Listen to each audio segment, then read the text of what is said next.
Welcome into Hot Reads. It's time to talk Super Bowl with Hall of Fame quarterback Troy Aikman. I'm Tom Vandervoort. And Troy, you've been in 3 of these things. You won 3 of them. And I wonder if you could look back for us a little bit at the 3 victories you got in the Super Bowl and tell us what the keys to each of those wins were. And were there any commonalities between the 3 wins, or were they all pretty different? Well, they were similar. I would say that for those 3 teams that I was a part of, like these 2 teams this week, and like every team really that plays in the Super Bowl, we were a confident team, because you can't get to the Super Bowl, obviously, unless you've played good football and you've won some games going in. And so our teams were very confident.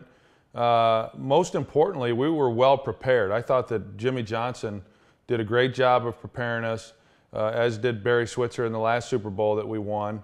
And then outside of that, we didn't beat ourselves. And I think in a lot of ways that's the real key, and I think that's probably the common denominator amongst all teams that ultimately go on and win Super Bowls is, they've done a nice job of playing good football in a very difficult environment, to be quite honest with you, because as I've said before, as much as you want to say that, hey, it's just a football game, it's just like any other game, it's not, and you're reminded of that at every turn. I mean, all week long, each of these teams, starting with Media Day on Tuesday, they've been reminded that this is not like any other game, and there's going to be 2-3 times the audience that they've ever had for any other game they've played in. Now, it's interesting because obviously your second Super Bowl was a rematch, and this is a rematch of sorts, although there's been a lot of turnover on the Giants and the Patriots. But what would you see going into this game as the key to this particular matchup? Well, I think that, when it comes down to it, the things that ultimately decide every game are going to be what decides this game. I think if you look at who's able to not beat themselves, protect the football. Looking back at the first game between these 2 teams, the New England Patriots turned the ball over 4 times. Tom Brady was responsible for 3 of those. He had 2 interceptions, and then he also lost a fumble. On the other hand, the Giants just had 2 turnovers themselves, and so that was a big factor in the game. But you often hear coaches talk about, hey, we have to win the turnover battle. That's true, but turnovers happen in the course of trying to win a football game. It's, saying that we have to win the turnover battle is about the equivalent of saying, we have to score more points than them.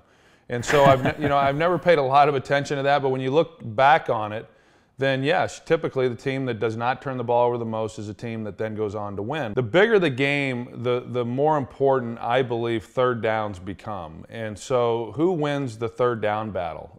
Who's able to keep drives going? Who's able to get off the field defensively in those situations? And then because of the offenses that are involved, it's a little bit cliche to say, but who scores touchdowns when they get down into the red zone? I mean, we all see a lot of games to where a team can dominate, but if they get down inside the 20-yard line, inside the 10-yard line, and they're having to settle for field goals, that's a lot of field goals that you have to make in order to really put a team away. I mean, if you think about it, if you kick 4 field goals and you've gotten down there and the other team hasn't done anything, and then that other team goes down and gets a touchdown, they're immediately right back in the game, even though we've seen one team dominate, through much of the game. And so that's going to be a real key. And I think if you look at these 2 teams and how they've been able to win, that's really the way that they've been able to do it.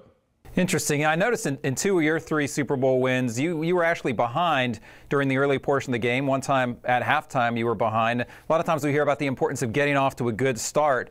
Is that important at all in your mind from your experience, or is that kind of overrated? Well, I think that it's, every team that I was a part of, every game that I played in, we always talked about, hey, we need to get off to a fast start and kind of set the tone early. And I think that, it's important in a game like this. I think that, because of the nerves and the emotion and the adrenaline and everything that's going on, that the sooner that you can kind of calm yourself down, then the better off you're going to be and the better off your team's going to be. But I will point back to the first Super Bowl that I played in.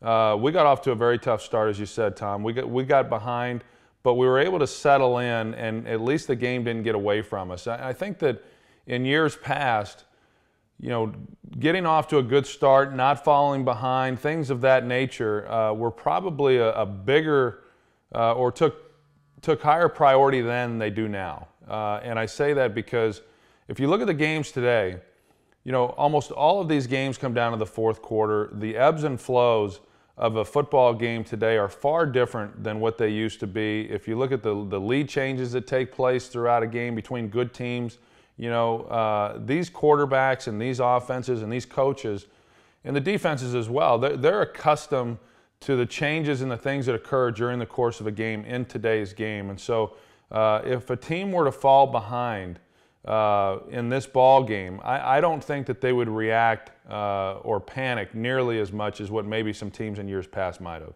Very good, Troy. Thank you so much for your time this week, and we'll talk to you next week to wrap the whole thing up.